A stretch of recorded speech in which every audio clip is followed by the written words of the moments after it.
Are you reporting an assault, ma'am? Yes, he assaulted me. I hit him with my shoe and he's bleeding. He said he beat me up. When Houston police received Ana Trujillo's desperate 911 call, they raced to her boyfriend's high-rise condo and walked into a slaughterhouse. The crime scene photos in this case were especially gruesome. The blood spatter, the victim still lying there. It was a tragedy, and it was horrible. The hallway was streaked with blood. The deceased, medical researcher Stefan Andersson, barely recognizable from more than 24 stab wounds to his head, face, and neck. All from the heel of Anna's blue velvet stilettos. Stefan's hair still stuck to the heel. And on a glass table nearby, a macabre sign. Trujillo's Book of Tarot turned to the picture of death.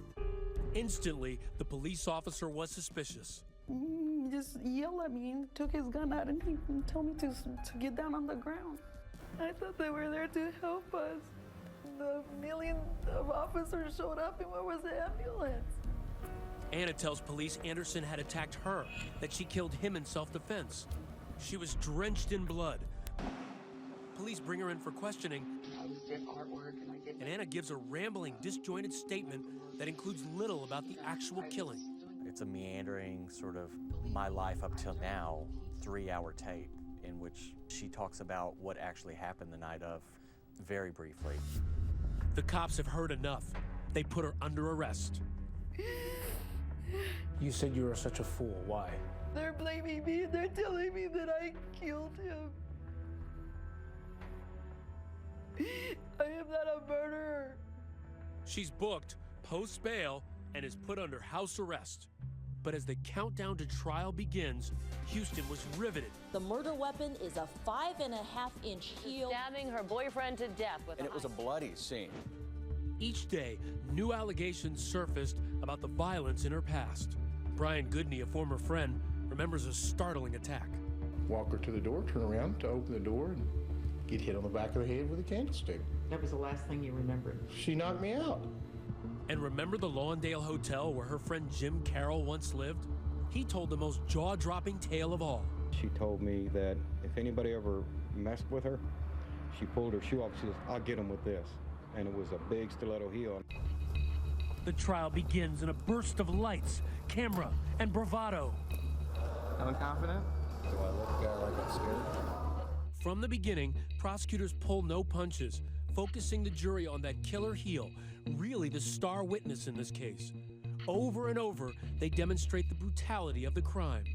In trial, we saw an x-ray of the shoe. To the naked eye, it just looks like a cobalt blue stiletto high heel. But once you saw that x-ray, it looked like an ice hammer. He had 10 puncture wounds on his head, 15 to 20 around his neck, face, and arms. That is excessive for a lot of people. Excessive, what he was doing to me?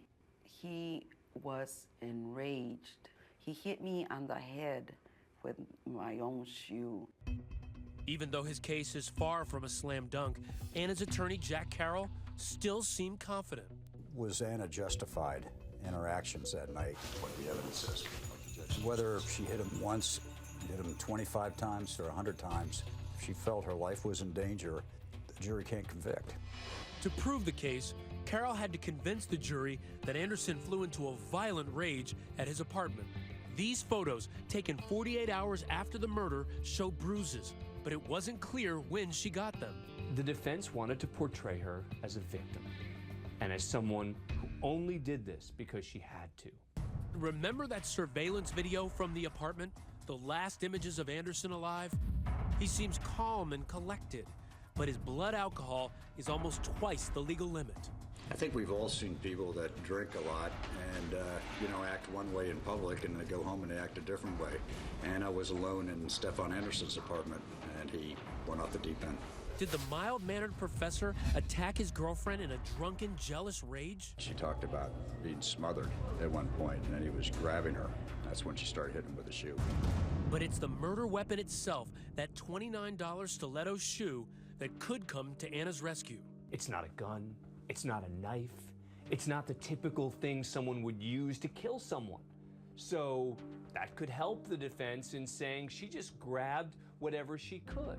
On the morning of April 6th last year, the sun rose over a perfect spring day in Houston. Closing arguments in the Trujillo case were about to begin. It won't be until your just verdict that she ceases to be the Stiletto stabber, and she will then forever be Ana Trujillo, murderer.